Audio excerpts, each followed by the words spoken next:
All right, people. I mean, look, they say that, you never forget your roots, but I think I decided to take that to a whole new meaning because, I mean, we're still unfortunately separated by the means of COVID for the purposes of this recording podcast. But, I mean, Chris, I don't know. Do you recognize this old location? Is this old location giving you some memories right about now? It is, yeah. It's very reminiscent of the early days of the podcast. It is. It is indeed. It's good to see that going into a new year, Yeah, especially I figured, well, I could lie through my teeth and say that this was totally, completely planned from the beginning for the first episode of the podcast. But again, that would just go against who I am as every fiber of my being. No, I was just, funnily enough, recording my top 10 worst movies of 2020 up here. And I just realized, hey, let's test out this little Ethernet thingy that supposedly my parents say that I have up here. And lo and behold, it works. So fingers crossed that we don't have any network cutouts for the purposes of tonight. Because, oh man, I feel like that would just save my luck more than anything else. But people, we're back. It's a Talking TV podcast, officially beginning season 3 with our first podcast episode of the year. Chris, how you doing, man? Dude, I am fired up. Happy New Year, everyone. Welcome back.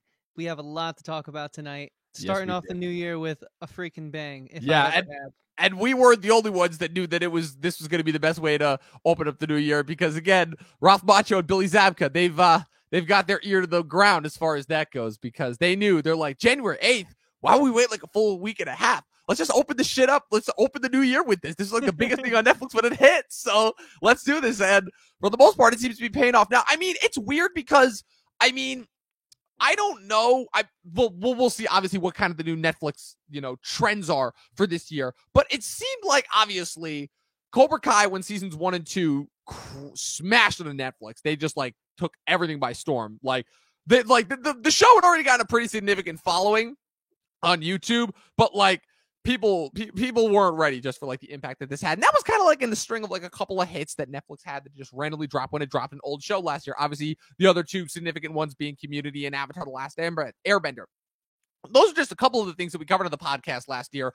But one of the things that I'm definitely looking forward to this year, just as far as what we're going to accomplish as far as the podcast goes, is kind of seeing if Netflix is going to be able to continue that trajectory for this year, especially considering that they got a lot more competition going forward, just as far as, the other streamers have had a chance to really make their mark. Amazon, Disney Plus, Apple TV Plus, Hulu, HBO Max, all those streaming services are here to stay. And it's going to be interesting, to say the least, whether Netflix can continue to kind of like really have the impact that they've had in the last couple of years, Dog. Yeah. And Peacock has been going incredibly hard with the advertising. I wanted to ask you about that. Have you got a chance to check it out yet? As far as is that actually like, are they actually like getting views, or are they just like leaning in hard into the advertisement right now in order to say, hey, we have The Office right now, please come and watch us? Well, that's what they're doing, but they did something extremely smart where they're releasing never before aired episodes and exclusive behind the scenes footage. There's a whole second series about The Office on Hulu. I think it's called like The Break Room or something, and apparently fans are loving it. So they are doing it the smartest way you can do it for someone who is trying to enter a space that is very saturated. And they have other amazing shows on there too. They have Friends. I mean, Friends and The Office alone were huge draws for Netflix. So Netflix has got to step it up. And I hate to give Netflix credit, that, but damn, did they start this year off with a freaking bang. Yeah, they did. Like they knew. I mean, again, we're fools to think that this is just another situation of an actor saying, hey, you wanted this a week early, you're going to get it. No, this is Netflix reading the terrain and saying, look, we know we got a lot of competition on the horizon. We got to start this new year off, start Q1 off right. And they did it in the absolute most bombastic way possible, Chris, because Cobra Kai, man, you talked me into it last year, and thank God you did, because I was not quite ready for the trip that I got with those first 2 seasons. The first season, kind of a little bit of a jolt to the system as far as like, oh, okay, so this is the different directions that we can take to the kind of the nostalgia wave that we've been on these last couple of years. Okay, this is interesting, I'll say the least. Definitely piqued my interest. Then season 2 came along, and I was like, wow, okay, they're really running with this now, for better or for worse. Like, I certainly didn't like a lot of the more soap operatic elements that came in season 2, but I was like, okay, sure, they're running with it, most definitely. And now we're on season 3. Luckily, they were able to get this season entirely produced, shot, and edited before the pandemic set in. Again, it was just a matter of YouTube backed out on them at the last second before they ever got a chance to air them, and then they were shopping it around, and Netflix picked it up. And again, extremely smart decision on Netflix's part, because, oh man, when this thing came, it was the latest smash hit of last year. But Chris, Cobra Kai season 3, It drops a week early on January 1st. My question is first, do you watch the first episode as soon as you wake up on New Year's Day? Yeah, of course. Okay, because what else were you gonna do? Okay, I just wanted to make sure. I just wanted to make sure I wasn't the only one that did that, because I'm like, okay, I can't be that guy. But I did that. I woke up again unnaturally early on New Year's Day. I put on the first episode, and oh man, like I knew I was in for some ridiculousness just based on the trailer, but I didn't realize just quite what I was in for. And after, like, just to put this in perspective, I binged the entire 10 episodes in 2 days. And I still don't know whether it's a good season or not, if that makes any sense. You know, that might be a little bit premature for me to say kicking off the podcast, but like, I certainly had that's a hot take. No, here's the thing. I had a blast watching it. I had an absolute blast watching it. I was so entertained while watching it, but I couldn't tell if it was a sense of like, okay, this is like actually genuinely thrilling, or this is like a CW level of schlock that I'm just so deep and invested in at this point that I just don't know if I can get out of it. I was hoping that I could like come to some sense of clarity, you know, because I view these podcast sessions as basically my therapy. You know, I think it's safe to say, I just think that it's good for both of us just as far as that goes. But like, maybe you can help me to like collect my thoughts overall. Just like, what were your thoughts going into Cobra Kai season 3? You know, what you thought the season was gonna do overall, and then kind of like what your thoughts were once you actually saw where the season went and kind of, you know, what that spells for the future of the show. Sure, yeah. So, I mean, season 2 ended on such a high note. It was, I was nervous. I mean, how do you follow that up? And then all the hype on I guess, the off season in between season 2 and season 3. Netflix is picking it up, and we're unsure of the future of the show, but we're definitely at least getting a 3rd season. And then it goes to Netflix and it hits number 1, and it's got this whole second Netflix fan base that wasn't on YouTube, which, by the way, the pilot on YouTube got 83 million hits. So, I mean, it already had a massive fan base. The show only got bigger. And so just to have like this unsure, cloudy history around a viral web series was kind of crazy, considering this seems like any investor studio's daydream, like to have something that is a surefire smash. So I was nervous because there was so much hype, and there's pressure when hype comes. And we've seen so many TV shows crumble under expectations, especially in this new day and age where fans are so aggressive and they'll tweet at you to get what they want. And then when you give them what they want and it sucks, they realize, oh, that's not what we wanted. And we've seen, I mean, just look at Star Wars, for example, the most recent trilogy. And so I was nervous because I actually thought season 2, while it did introduce a lot of soap operatic elements, I enjoyed them for what they were. Although I do think that it sort of added the first sense of schlock, real schlock, to the show. I thought season 1 was uniquely its own. And so I wouldn't put the word schlock there, but season 2 certainly got a little more soap opera-esque in the sense with the wife storyline getting more involved and the more parental aspects of, like, you know, Daniel's son and his daughter, and sort of like wanting to let her, you know, date and be a grown up, but also that's still his daughter and she's still only 17. And it's just such a soap opera storyline there. But they ended on a great note. Like, I thought they actually sort of fought their way out of the kind of soap opera hole. Pun intended? Pun intended for sure. All right. That they put themselves in. And then season 3 comes along, and the trailers had me really worried, to be honest with you. I know I didn't tell you anything about that. No, you didn't. But you're very coy about that. Just because I hate trailers and I hate marketing and advertising, and that's kind of why I think I want to get into marketing so I can try and fix it and make it a little more honest or to the point. Like a show like Cobra Kai, we don't need to be clickbaited, you know? Like, I knew that whole Miguel falling on the floor and Johnny yelling at him thing, I knew that was going to be a tiny, small moment, and the trailers made it seem like that was the end-all, be-all pinnacle of the show. And I'm really glad that wasn't, because I actually thought that this season was simultaneously so mature while getting back to the immature nature of the first season, but avoiding all the schlock that I was afraid could have been there. So that's kind of my initial reaction. And now I'm sure we'll start to unpack that and everything that comes with it. Absolutely. So it's so fun. And I'm actually really glad that you told me that, because I'm not going to say that I had the exact same thoughts about you, but my thoughts were definitely wavering on the line. Like, my whole thing was, and I think I told you this after we talked about the show on the first episode, was that I said, I'm like, okay, I obviously made clear that, again, very similar to you, I was not a fan of season 2 over season 1. Again, like, I think everyone can agree season 1 very much established the tone of the show as far as like kind of like being its own unique thing. And then season 2, the soap opera elements were what they really leaned into. But the weird thing about it is that as much as I didn't like them in season 2, I appreciated how kind of hard they leaned into it in order to over dramatize it, because the messages were still good. That to me was the saving grace of season 2, is that as ridiculous and as bombastic as that season got, at the very least, the messages and the central theme that the show was still going for was still very, very much there. And after watching the trailers for season 3, I had very similar thoughts to you, where I'm like, oh my God, they are just going for it now. They're just all full stops are off. They just don't care. These characters are achieving full level cartoon status. Like, they're just going for it. But there was a small part of me that was like, wait a minute. But you also kind of like that about season 2. So if they're going full ham in season 3, isn't that a good thing? Because I've made this more than clear. I'm like, if you're going to go stupid, go all the way. Don't try to half-ass it. That's what I hate about most things. That was most things, when they have something that they know is dumb, they half-ass it. And Cobra Kai knows that at the end of the day, as introspective as they get about the issues that they bring up, they understand that at the end of the day, this is the fact that a toxic relationship between two 50-year-olds that was never properly resolved has now spilled over into a new generation of kids, and that just kind of toxic masculinity is just taking a hold of them, and it has caused them to do all sorts of stupid shit.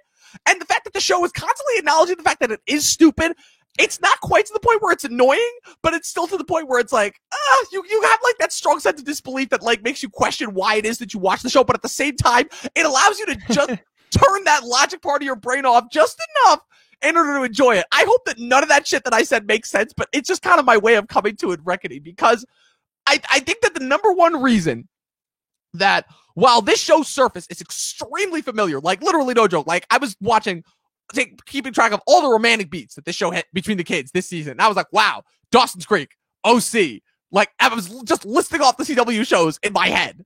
And I'm like, wow, okay. Like, they're really going for it. But I think it still does an excellent job. I would say that this season even did a better job when it came to the characters and how they kind of factored into the overall story and just overall centrally what the themes of the show are. Because regardless of the surface level, the themes are still very good. Just as far as the two main things, obviously, to take away from this show, I think it's safe to say, are different perspectives on events and how, like, from different people, and just how, you know, toxicity can take root and traverse throughout, like, different people and affect different people differently. And we saw that, again, it's something that I think the show established very, very well on in season 1.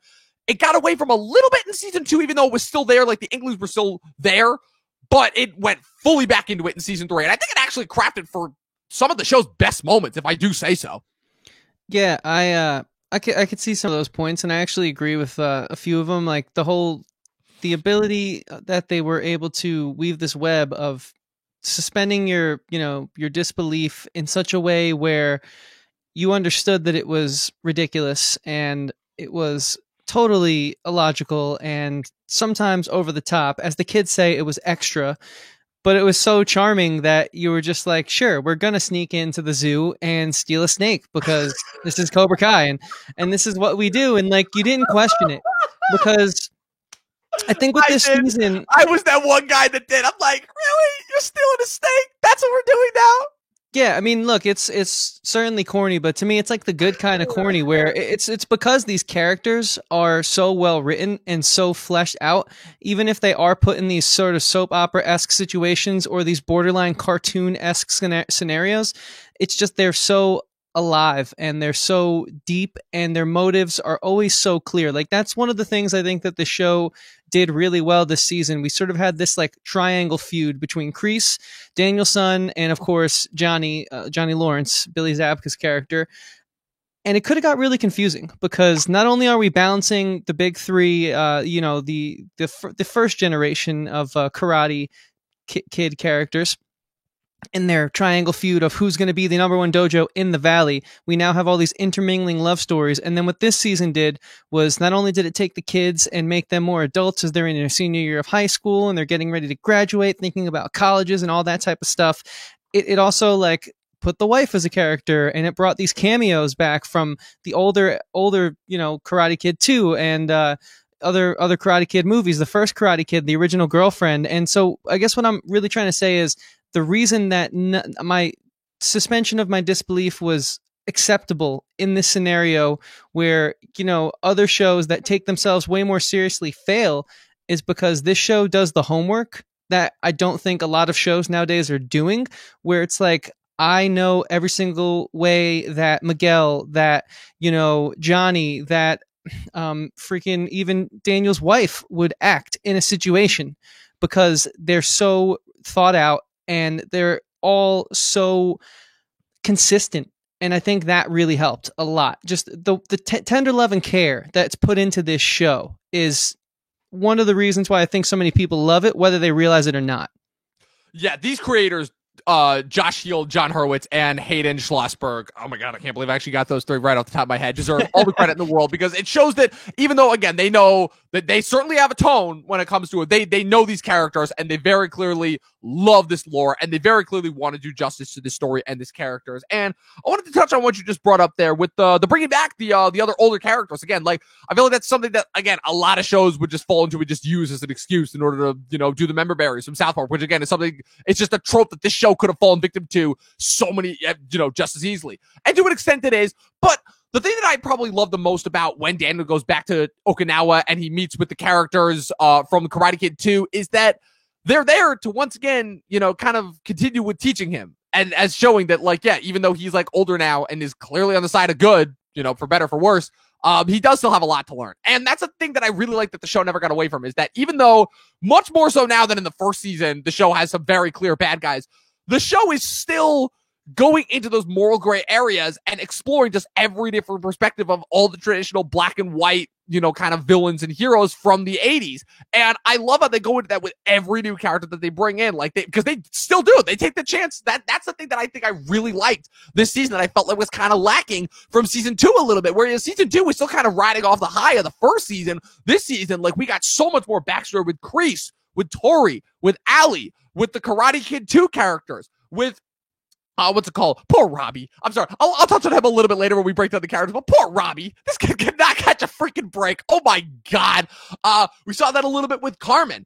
Yeah, we saw that obviously, just with them deciding to hire back Daniel's idiot cousin from that first season. We kind of, that questionable decision just from a business sense, but he's a great example of what I'm trying to say. It's like every situation they put him in, as silly and as ridiculous as he is, it makes total sense because it feels so true to the character.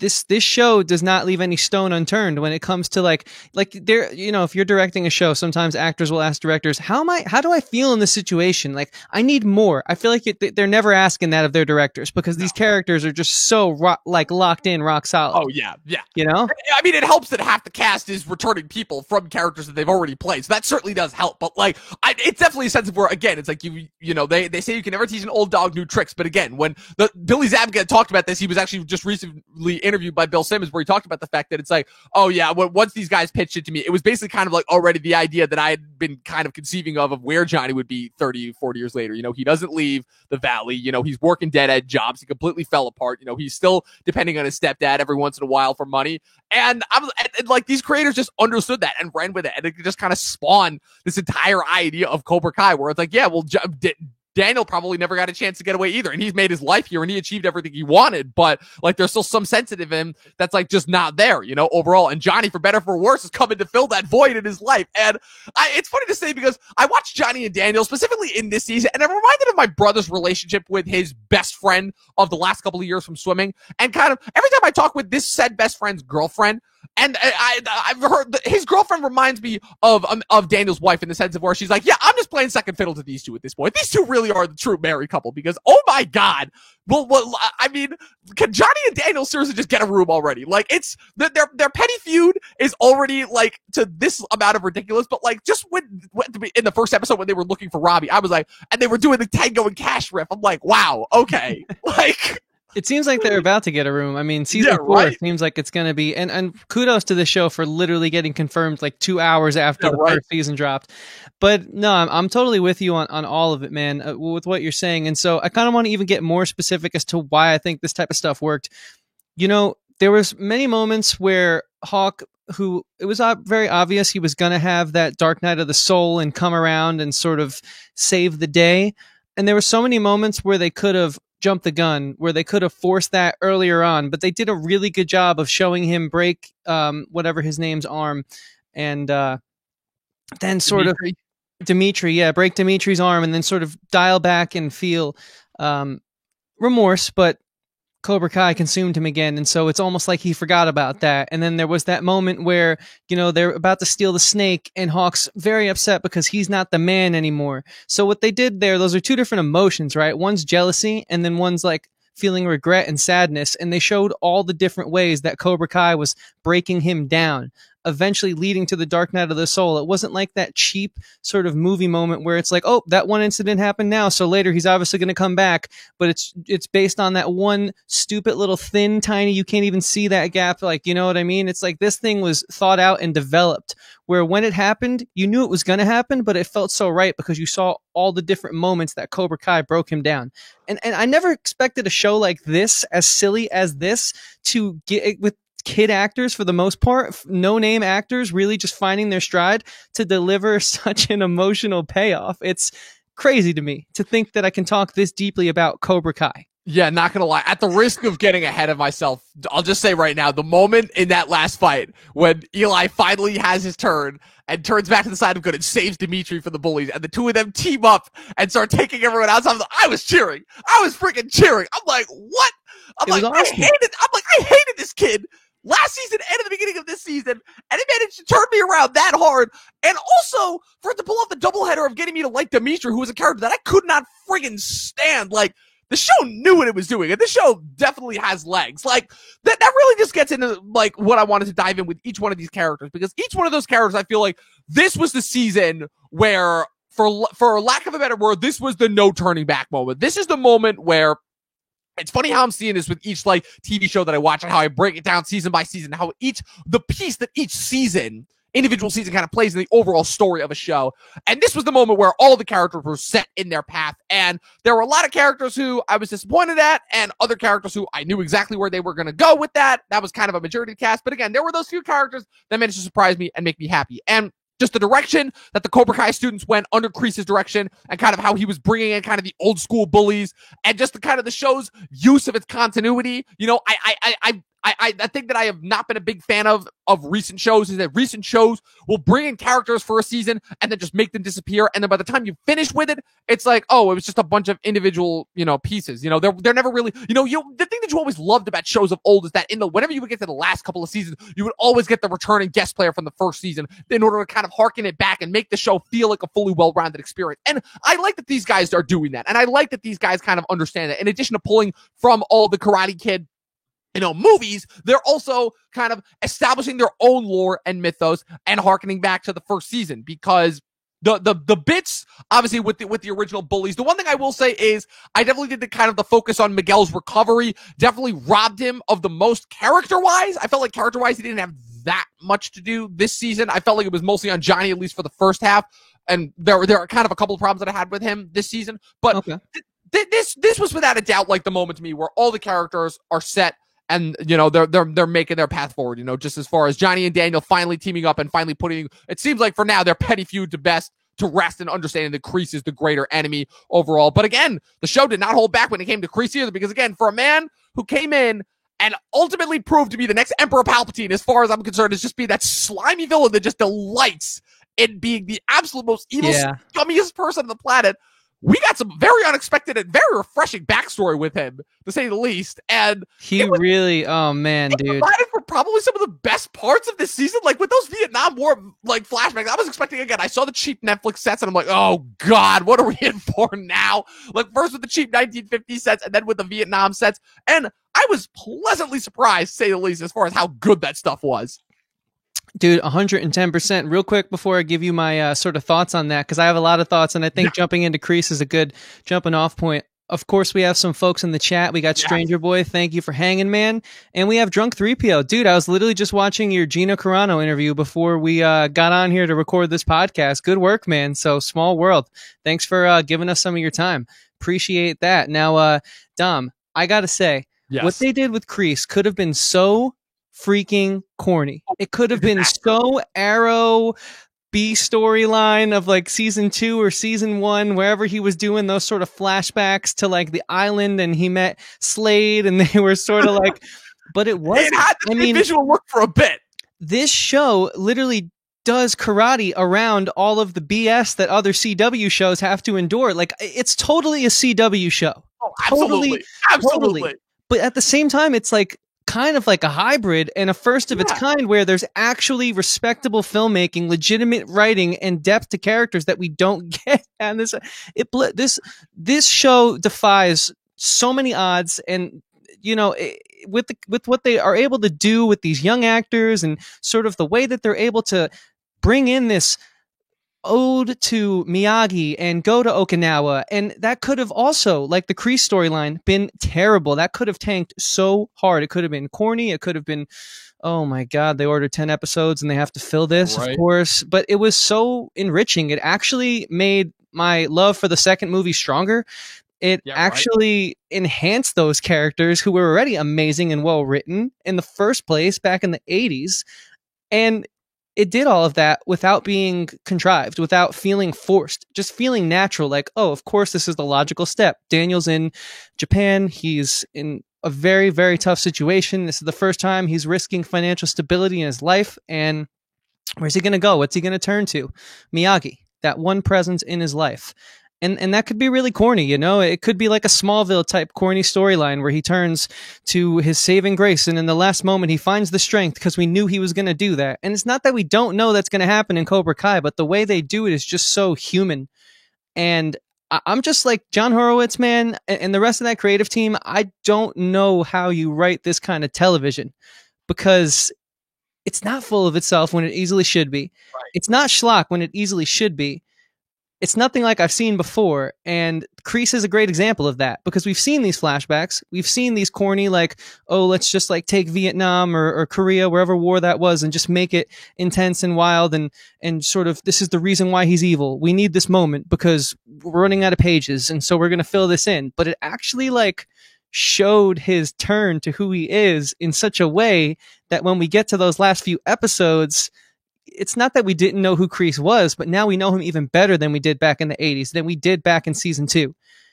And this is going to be a tough act to follow this next season. It really is, because, like, I'm not going to lie, like, Kreese definitely had his Anakin Skywalker moment this season. Where, like, for sure. Literally to the point where, first off, like, when that army colonel just, like, went, like, again, was showing, like, how he was, like, the Kreese before Kreese, and telling him, when they were about to go over that Vietnam fighting pit, over the snake pit, and he's like, oh, yeah, your girlfriend's dead. He's like, what? He's like, yeah, wrap yourself around a tree, waiting for you to come home. And I was like, and then, of course, after that, he's like, all right, let me up. Fight's over. It's like, you're right, Colonel. What's it called? I can't show mercy. It was just like, it was so good. Like, I knew every single line before it was going to happen, and it was still friggin' great. And again, I have it written down here, man, this show is leaning into its stupidity. And it absolutely is, because as good as the stories are, and I will back you up on every single point that you bring up, Chris, the stories and just everything that they were going with, again, the show was batting a million as far as that goes.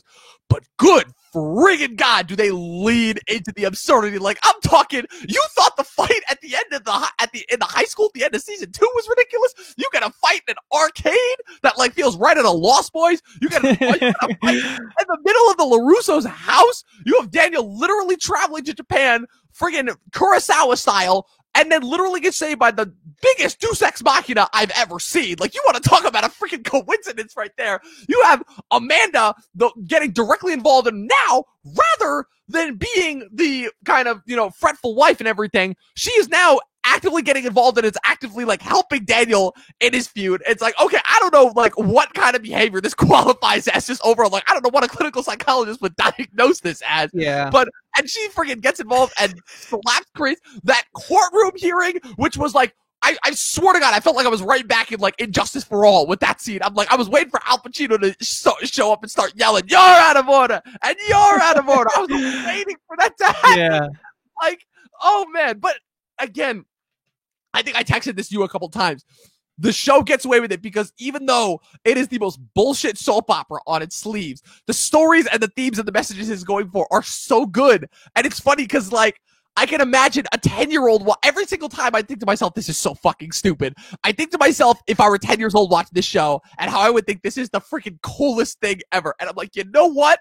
For that alone, like, that already accentuates. And I don't want to demean this by saying, oh, that means only a 10-year-old can watch this and get something out of it. But, because it does have a lot of those life lessons. But, like, come on, dude. Like. Yeah, no, I hear you. It's I was thinking about this, and I can't continue to say good things without sort of understanding that there are some problems with this season, but that this show is going to always have problems, and especially I think for people like us who really look to get so much out of everything we watch because we love this. And so one of the big problems I think that this season had was where season 2 actually, I think, built up to the ridiculous, the silliness, the school fight. This season was already there because we're picking up where we left off. So we have this arcade fight, and all of a sudden they're in this abandoned section of the arcade, and there's no rules and there's no laws. That's just too convenient. And then they break into the zoo, and they even say it on the show. They're like, there's like barely any cameras, and like we've tested out the security. This is ridiculous, but we're going to steal this snake. And it's like, so that's ridiculous. They're literally breaking into a zoo. Oh, man. And then, of course, all of the sort of giant scenes where the LaRussos are looked at as like the black sheep of the town now, and no one wants to speak to them because they're essentially blamed for Miguel being in a coma for half the season, which, I mean, they definitely share some of that blame. That was fair. But just the ridiculousness of sort of diluting those moments with like, I heard you were the bad guy. And like all of that, like old school hearkening to like the fan theories about Billy Zabka actually being the good guy in the original Karate Kid.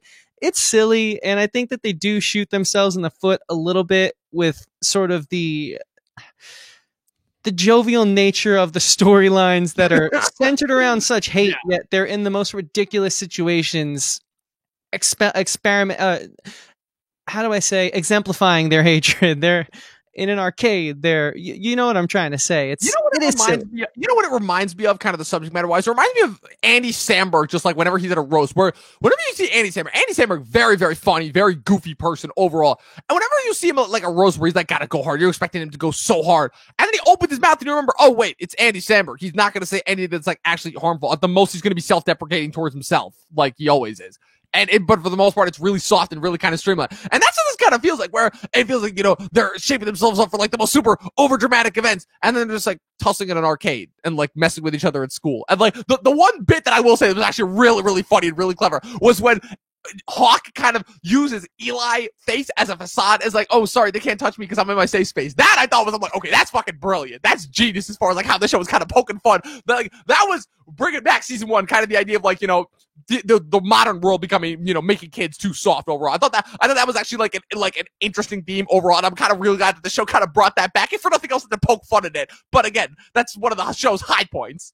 Yeah, that was interesting, and I kind of wanted to talk about that theme that this show has sort of carried. And I do agree they got away from it a little bit in season 2, but it's not that those things aren't needed, but sometimes things go a little too far. And I actually really respect the fact that these guys, especially the young actors and actresses, they're going to be in Hollywood, hopefully, for a long time. And this is kind of dangerous to be in a production that is sort of going so far against that bubble that everyone's created. So I kind of respect them for that, because look at South Park with the whole PC principal character. It's like sometimes going too far is funny, because we need to also get our knees scraped a bit and learn from getting a little mud in our face as kids. And, you can't always be protected. So I do actually, when it comes to karate and a story about growth, and essentially what is a coming of age meets a sort of coming into the later half of your life, like we have those two elements going in regards to our older cast and our younger cast, both growing and maturing at distinct points in their lives. I actually really thought that was a nice texture that this show has, where they show that people aren't perfect and people aren't clean. And I think that's kind of what also helps to separate it from the CW-esque qualities that it has and make it stand out. And I do respect them for that, because, people have been canceled for less, and shows have been thrown off the air for less. So I think it's bold for sure. And I don't think it's too far either, in my opinion. No, absolutely. And so that actually brought me to a specific character, because we talked about a couple of the characters. We talked about Hawk. We talked about Kreese. I wanted to get to Tori and some of the bigger characters, but we get now to arguably, I would say, the most problematic character for me personally, not for the show, but for me personally, just for the simple fact that for the majority of the show, I just haven't liked this character, even though he's a perfectly, very compelling character. But it's the show has effectively made its punching bag up until this point, and now we're at the end of season 3, we understand why, and that's Robbie. Poor Robbie. Oh man, this kid just cannot catch a break from having to deal with his junkie mom, who is now in rehab, to finally seemingly having his dream life with the LaRussos, dating Sam in a relationship that seemed doomed to that just seemed doomed overall, and ultimately was doomed to juvie after tossing Miguel off of the balcony and going on the run and then getting ratted out by Daniel to the cops. Of course, Johnny is still nowhere to be found as per usual. And yeah, it's like, look, Johnny and Robbie's relationship is, not been a high point, to say the least. And again, I think the show has done a very good job of balancing that up until this point of just showing, yeah, Johnny's, just doesn't have his own shit together. How can he possibly, be there to be a good father? But I definitely think that this season kind of started to get to the point where it's like, okay, if there was one storyline where I would say, okay, this felt just a tiny bit manipulated by the plot armor, and this feels like the plot needing to push this storyline along, it would be the Robbie storyline, because, and I got as far as, again, the point A and then ending at point B, I understood completely. Again, Robbie's pissed at both Daniel, Robbie's rightfully pissed at Johnny, and feels betrayed now by Daniel, who was effectively his surrogate father. Now, who comes in? Kreese, to swoop him in and effectively turn Johnny's own son against him. That's a good idea in concept. I don't think it was executed as properly as it could have been, only because it just felt like there were points where Johnny made one attempt to get close to Robbie, screwed up, and then just went right back to Miguel because it was easier. And I'm like, my guy, come on. Like, I get this is Cobra Kai, but this is your kid, and he's literally in jail now, effectively, to some extent because of you. You should be doing a bit of a better job. And it felt too easy, when Kreese comes in and just basically so easily turns him against him, and then when Johnny's fighting him at the end, I'm like, don't get me wrong, like I said, I've made fun of Robbie relentlessly, but again, it's not to Robbie's fault. I think the actor does a fine job, and the character is still a good character, but this was the first time where I'm like, oh, I feel like this character is kind of sort of being manipulated, And like, that might just be me, and for all intents and purposes, I hope I'm the only one that thinks that, but like, am I crazy here? No, you're not. I mean, okay. I think that there are some things, like, this isn't a perfect season. I feel like I've been talking like it is, but it's not a perfect season. It's a damn good season. And I think it's reasons for Robbie being underdeveloped. I think really season 1 was where we saw the pinnacle of his growth. Unfortunately, we got his understanding of who he is, his backstory. We saw his mother, who has her own demons and her own problems. Obviously, his father, we've known to have problems for decades now. And, but that's kind of where the buck stopped with him. And it's also unfortunate that the buck kind of stopped for Miguel this season too. I mean, we saw his journey, we saw him grow, but we knew he was going to get back on his feet. That's the thing about this show. You know what's going to happen, and that's not why you watch it. At least that's not why I watch it. I watch to see how it's going to happen. Agreed. Because the way that they make things happen in the show is so different than every other beast of its kind. And unfortunately, with Miguel and Robbie, it was pretty predictable and pretty lackluster, which sucks because they're main cast for all intents and purposes. I know in this season, a lot of actors and actresses have jumped up to more of a higher billing, but those are still 2 of the core founding characters, and they were definitely underutilized. Yeah, it was definitely a little bit of a kind of for lack of a better word, kind of disappointment, especially because Miguel was my favorite character going in. Like, I feel like he was our guy, He was like the one guy that was constantly rooting for Johnny. He was, Johnny's kind of first root connection back to the world. So obviously, he's everyone's, he's the fan favorite character. But, and so it was definitely a little bit unsatisfying to kind of see, okay, he recovered. The one thing I will say is, again, I really did enjoy the recovery process, and I did enjoy the kind of rebonding with Johnny, how Johnny like kind of reinserted himself into Miguel's place and kind of understood it's like, yeah, we kind of mutually need each other overall. And that part was really good. But again, it was still a little bit of a detriment because Miguel was definitely used more of as a plot device than an actual character this season. It definitely showed when it's like, oh, the resolution is that he's just going to have to beat the same bully that he already beat the first time, only because he can actually use his legs now. It's like, okay, we get it. Like, I'm sorry, Miguel should have had no problem beating that guy at the end. And for them to, like, I get it, kind of showing the emphasis of where Kreese was going and the direction that he was taking Cobra Kai. But like, for all intents and purposes, there were a lot of points in that battle where it's like, okay, I get the need to like wrap up character arc in addition to having cool action. But like, that was the one where it just didn't feel as complete to me. Now, apropos of that, to Miguel and Robbie, again, with some of the other side characters like Samantha, I'd make it, Daniel's daughter, I would make an argument and say this is the best she's been in the entire show. Like, she has some actual legitimate baggage to deal with, just as far as just her reaction to the whole Tori character and just kind of everything that she has to go through as far as like the PTSD and trauma. I think they actually did like a really good job of that. And I was actually really surprised because that was a character that I'm not going to say I didn't I'm not gonna say I hate it, but it was definitely like Samantha was never to me the most compelling character from those first 2 seasons, and she actually like really stepped it up. No. And also, again, the relationship between Eli and Dimitri, which was a relationship that I loved, and again was really heartbroken to see. But at the same time, that I was reminded, oh wait, have you heard Dimitri talk? Like, if I had the chance to not be friends with this kid, I would absolutely not do it. And Hawk finally got that chance. Unfortunately, saw him become a toxic aggro dude, bro. But this season, we really saw him like go to the dark, like of all the darkness that they were kind of delivering, that they were kind of promising with this season with both as far as both Kreese and Hawk, and really Tori, but like Tori we'll get to. Still not a fan of that character overall, but they delivered as far as I'm concerned. Like Hawk, like the moment where he's beating down on that kid who used to bully him, and he's like now got the upper hand. I was like, oh my god, like is somebody gonna pull him off? It looks like he's gonna kill that kid. Jesus, like, but then it was so good. Like, and again, just kind of him acknowledging that he's not number one. And like the crazy thing about it and how well they handled that arc is that the moment where he was with the bullies and he was kind of like, not letting the one chubby kid sit with them anymore. He wasn't necessarily back with the guys at the end because like he genuinely cared about them. He was back because like he'd lost his spot and he didn't want to lose his position of being number one. And yeah, it was awesome to see him get back with Dimitri at the end and seeing them kind of high five and then team up at the end against the Cobra Kai suits was awesome. But like I think they've really done a good job as far as turning that specific character around, because that was a character that I was beginning to hate and like was just beginning to like really worry about from his transition from season 1 into season 2.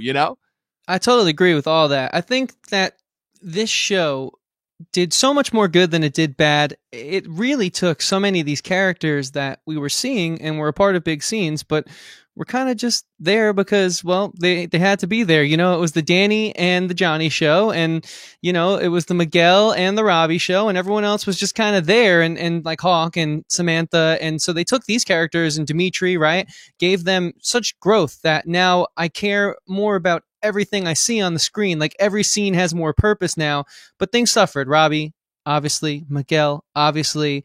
And, you brought up another character that I also would say did suffer a little bit. I think, and I hope that this show, because this is a large cast, so really I got to give them credit. They really created a very enjoyable season for me, but I also think that there were some things that slipped through the cracks. So I want to let you take this one first, because you said you had some thoughts on this character, but I think while we're in the things that didn't work, I kind of want to hear what you're saying about why said character did not work. Yeah, the Tori character. So this was a character when she was introduced, I understood immediately what they were going for, and this season is kind of, I think the biggest reason why this character ultimately, because now after having seen her for 2 seasons now, does not work for me, is that I think it's the only character on the show that they've given a lot of interesting backstory and a lot of good kind of, moral gray area to, like they have with every other character on the show. The difference being is that character, and I don't know if it's the performance or just like, or maybe it's just kind of our interpretation of the character, but that character still feels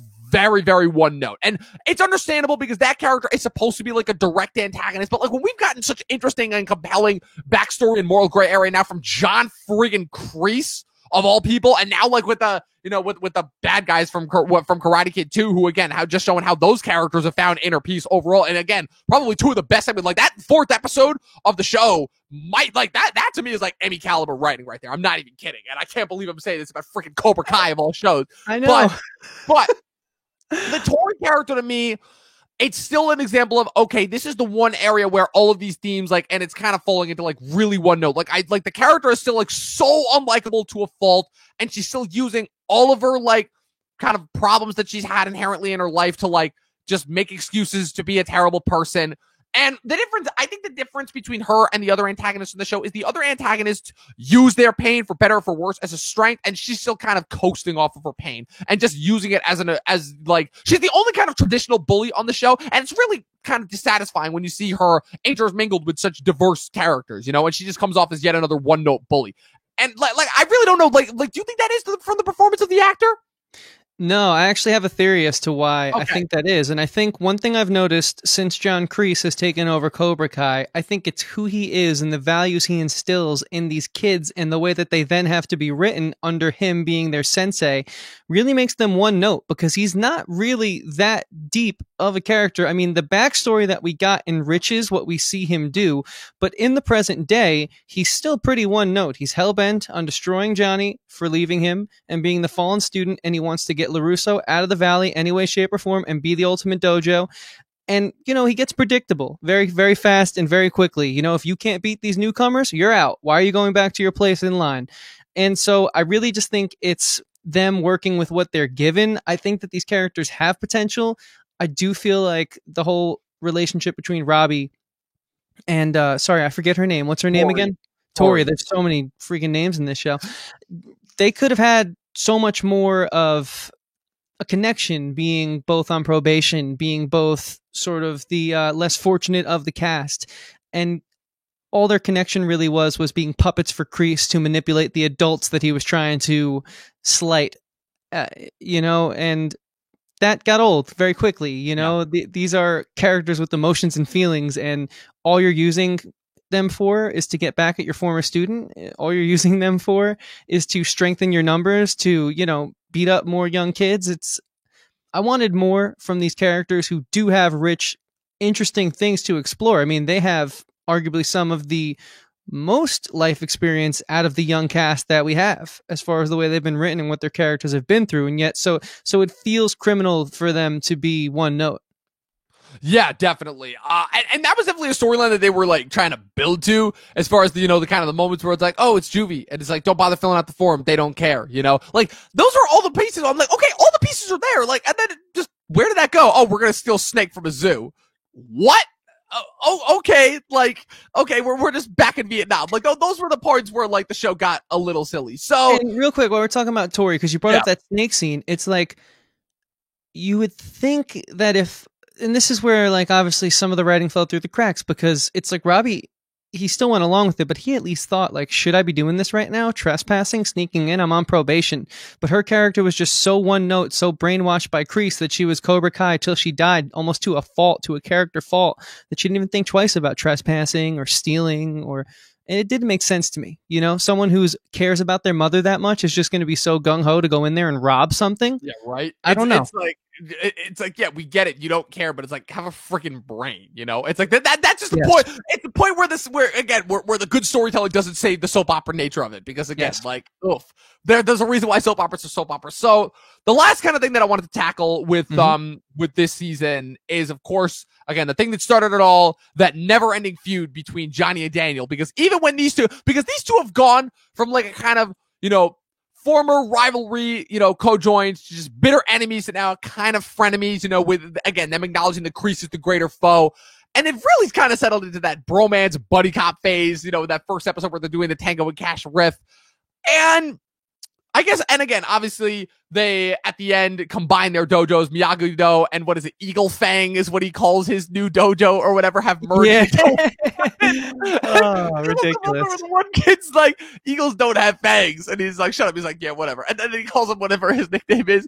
It's like, dude, I love the moment too where this is just a quick sidebar. Yeah, penis breath. Where they're or whatever. The ass hat or penis. No, it's penis in the house. And he's like, dude, why do you let them call you penis breath? It's like, no, only they can call me penis breath. You can't call me penis breath. I'm like, oh, okay. So that's what we're doing. That was funny. Predictable joke, but yeah. But I gotta say, and again, I think that if we had not had Allie come back, I don't know if it would have worked, because again, the two of them, after that dynamic, I thought first episode, the two of them spent the majority of the season apart. I thought that, again, the court scene with them, again, was a little much, and again, of course, Miguel coming in to quite literally save the day. But again, we were rooting for it. We had a feeling it was going to happen, and they did it. Again, Elizabeth Shue, we were kind of already conditioned because she was in the first season of The Boys, but she came back. Allie came back for 2 episodes, very strongly hinting that she was going to get back with Johnny, if not for the fact that Johnny had already gotten together with Miguel's mom the previous night, again, setting up those storylines for future seasons. But yeah, so like real quick, what did you think of the Allie scene? Like when they first did that very, very obvious build up to it in the 9th episode, like with the tracking shot with her mom, and then like with her hanging with Johnny that whole episode, and then with her, with her talking with Miguel throughout the first half of the 10th episode. Like, walk me through your thoughts on that. Yeah, I think that when Johnny and Miguel are teaching each other is when the show's at its best. It gets back to why I fell in love with the show in the first place. And so I actually really thought there was a charm there where Miguel's like, you can't send a book. You just act cool. God. And it's like he oversteps the boundary of him being his sensei, because in this situation, Johnny's not the sensei. And I love that. I think that not only informs the character, but it's a fun, very charming moment. So like the way she was introduced, this is why I bring it up. The way she was introduced, I thought was really well done. It kind of brought Miguel back into a positive light. And I think that's where he started to shine in the back half of the season.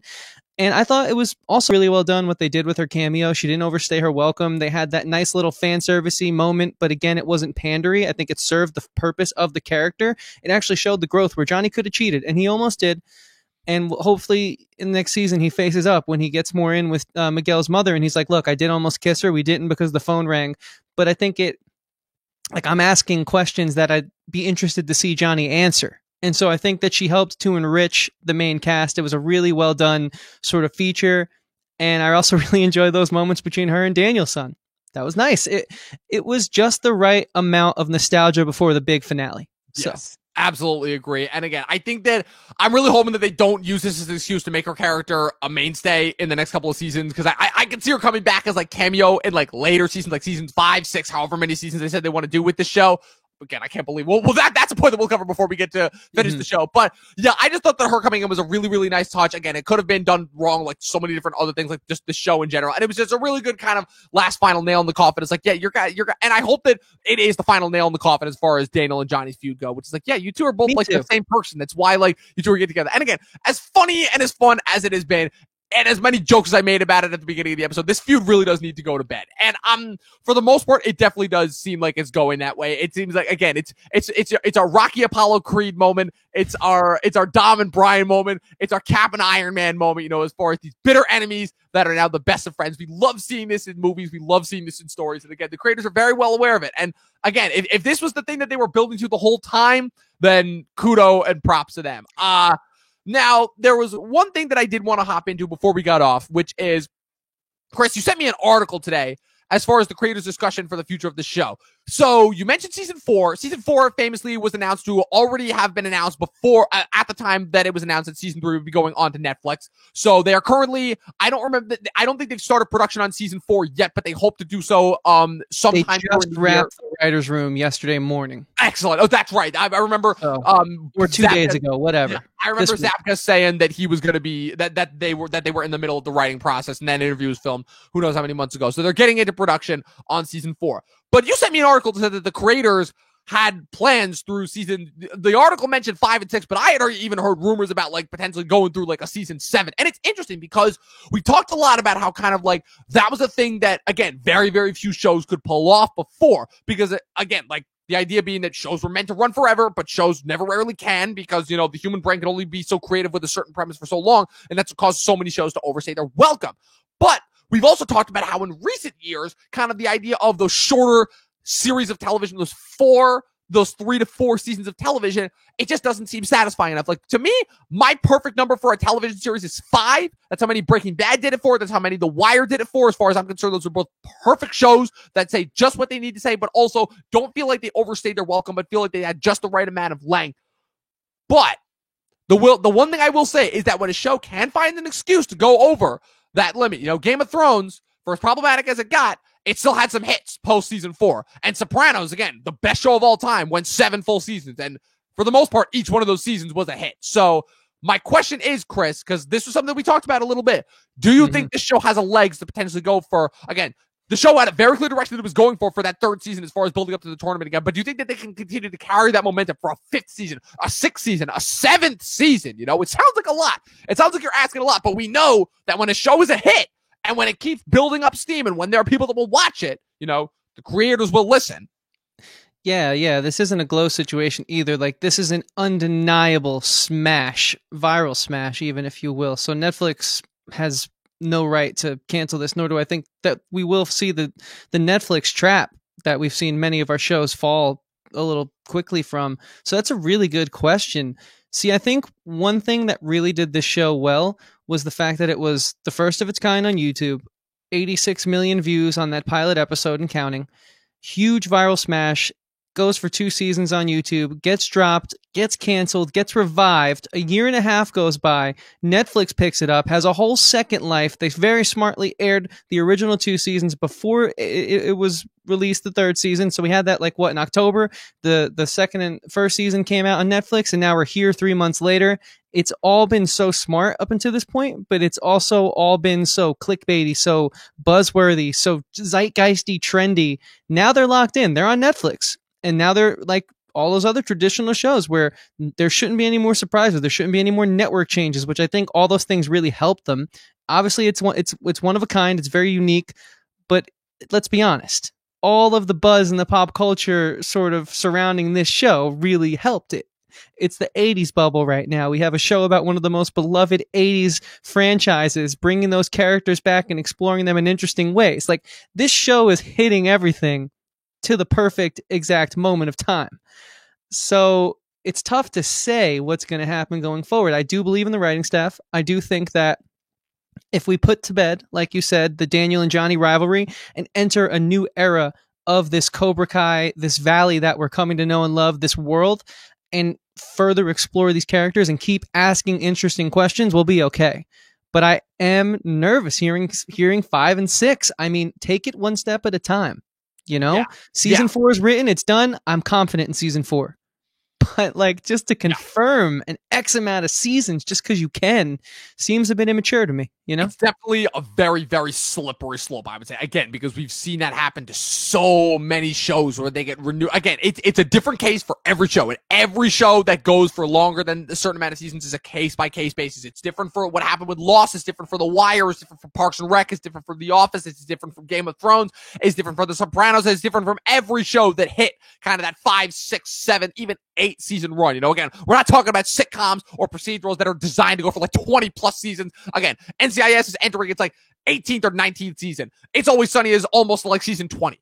How those shows are still going, I have no freaking idea. But again, we're talking about like overly serialized shows. Again, like just in recent memory, again, like all of these shows, they are making a point to come to an end. Like 3 or 4 seasons or more. His Dark Materials is over after they are done adapting the books with this next season, season 3. Ozark, they're splitting the last season into 2 parts, but that is still effectively season 4 combined, you know? I think the only shows in recent memory that I can think of that kind of got the long treatment and managed to pull it off overly long, the only show that I can think of is Better Call Saul. But there are a couple stipulations with that, obviously with the Breaking Bad connections, and also just with, just how talented Vince Gilligan and his writing staff is for them to have that show on the trajectory that it was and still kind of, have that second life, second or the thing that I've noticed about a lot of the longer running shows, and this doesn't necessarily apply to all of them, but it applies to, I think, a decent amount of them, is that they didn't really catch on until their later seasons. Like, the thing about The Sopranos is that The Sopranos was a revolution when it came out, but it really didn't start to become that show, that water cooler show that everyone was talking about until like its 3rd or 4th season. And then it like became like a gigantic thing by the time like its last 3 seasons came out. Kind of the same thing with Game of Thrones. Game of Thrones was like the talked about show, but it built up steam and it really didn't become like that show that like everybody was talking about until like, I would say the 5th season overall. And obviously, again, things have just progressed so much more, in today's modern world. Again, the idea of a show, getting a lot of good talk early on could sometimes be that, the linchpin as far as its overall quality. And it definitely helps that the writers had season 4 planned out and ready to go. But I will definitely say that only because just for me personally, and again, I'm not speaking to the writers. Again, the writers, they're the ones that are having to create the show and they're the ones that are having to come up with the storylines as far as where the future of the show goes. I personally don't know where this goes after season 4 that can kind of maintain the pace and the tone that the show has had going, that has made it so good without it kind of falling into that overly silly territory. Like I thought this season in particular, and the reason why, and just to kind of start to get into my final thoughts, and I think the reason why this season in particular worked for me in a way that season 2 didn't necessarily, is because it managed to get back to the refreshing kind of themes overall of what season 1 was doing, while also leaning into kind of the more ridiculous nature that it had set up for itself. Kind of that silly, self-aware, almost but not quite parody edge. I don't know kind of what other storylines it can pull out as far as post season 4 that can really provide for the show to have. Like, again, I have no idea what the writers are coming up with, and for all I know, they can completely fool me. That's kind of the only thought. So call it not doubt, but a fair amount of healthy skepticism as far as whether the show has the leg, whether this show is kind of the next in these long line of shows to have the legs to run for that many seasons. I'm definitely right there with you. I mean, we have so many questions that need to be answered. We have legitimate reasons to write and give us a season 4. And if they can do that again, then I'm confident, because I think this writing staff is pretty solid. They're pretty good at what they do. They get this story, they get these characters, they get the original feel and the heart and spirit of Karate Kid. I mean, the way that they capture Miyagi in this show, it's almost like he's there. They do such a good job of, again, not doing what the original Star Wars trilogy did, where they just force sort of member berries, like you brought up, the South Park thing, on us because, we're going to like that. It's old. It's from the old stuff. See, the new stuff's good because we reference the old stuff. No, they do this with such tact and such maturity that you would not expect this show to do.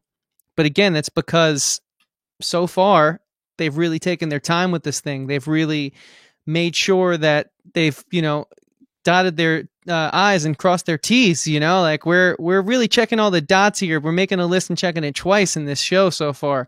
I feel like it could get really messy, and I'm afraid that's going to happen.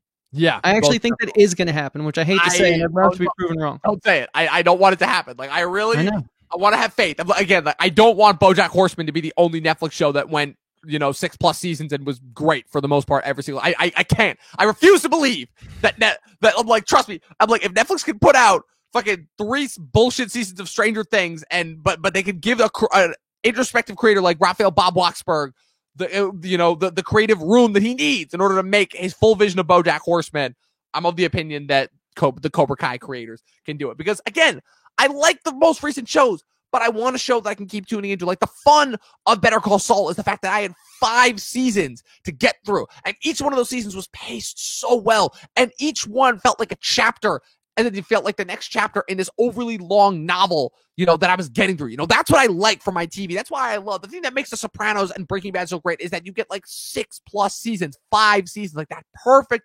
amount, that feels like it has a perfect beginning, middle, and then 4 seasons is just too short. It's just too short overall. Again, for a show that like I don't like sitting through, and for a show that is just, painful, yes, absolutely wrap that shit up. But also that show never should have been greenlit in the first place, like Ozark, yeah, fucking bring on.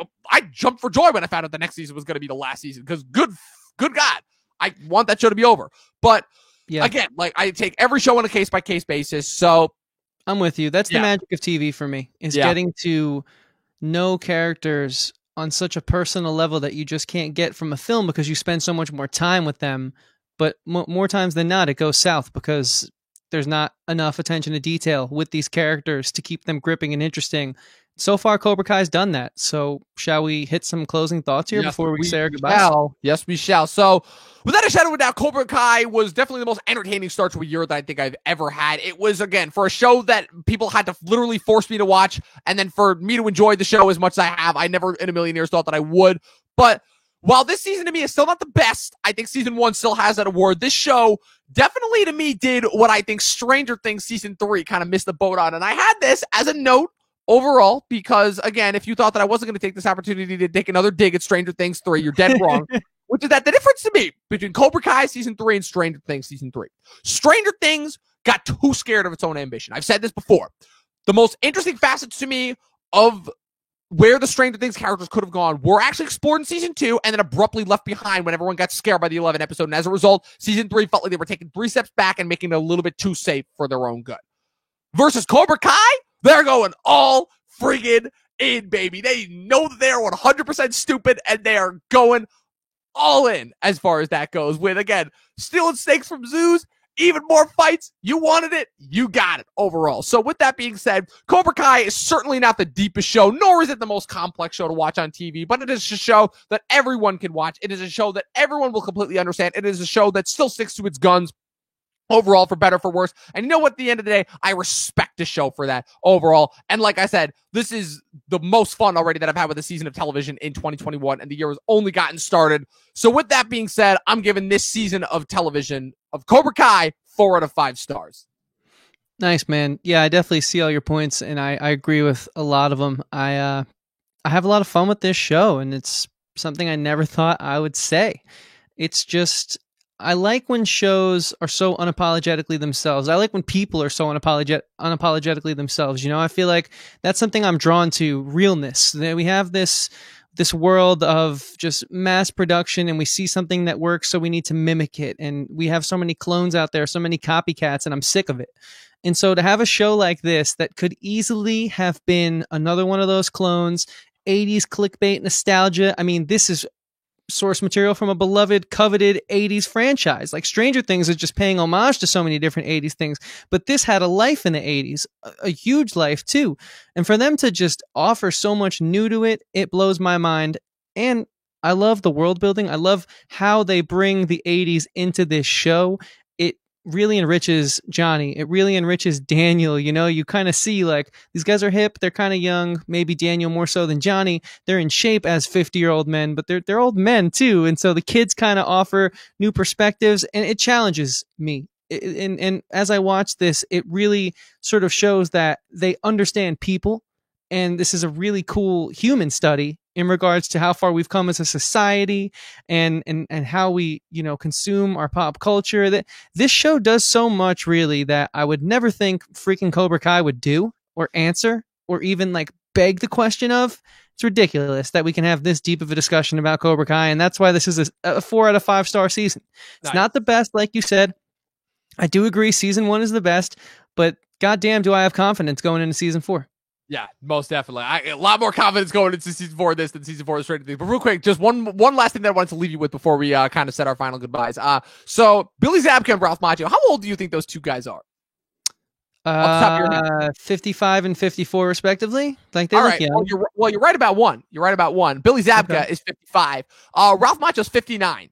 Ralph Macchio's going to be 60 this year. No way. 61, dude. Look it up. He was a full 4 years older than Johnny when they made the original Karate Kid. God bless him, man. He was 23. He was 23 when they did that. He was my age when he did that first Karate Kid movie. Dude, I had to look up Kreese's age because they might have had a stunt double, but he was throwing punches and kicks, and he's 74. Like he's in great shape, that guy. Like there must be something on that set, some sort of, fountain of youth that the Cobra Kai. It's called the human blood that all of Hollywood feasts on. It's how they maintain their God. I hope not, because I love these characters. I've definitely told you that theory on the show. No, not the characters, the actors. You can still love the characters for who they are. No, I've heard that theory. It's hilarious. It's man. Incredible. I'm all the theories. I'm like, look, if Epstein was a real thing, then I totally believe in human vampires. Like we did just get over 2020. Anything is free game. Exactly. God bless him, man. I had no idea he was 59. Yeah, right? That's insane. Insane. Absolutely. So, people, with that being said, thank you for tuning into yet another fun-filled episode of Talking TV. Thank you guys for helping us kick off the year. And thanks to Cobra Kai again for helping us kick off the year with as much a blast again. We're hoping to give you guys just as much as Cobra Kai season 3 did with our 3rd season right here. That's right.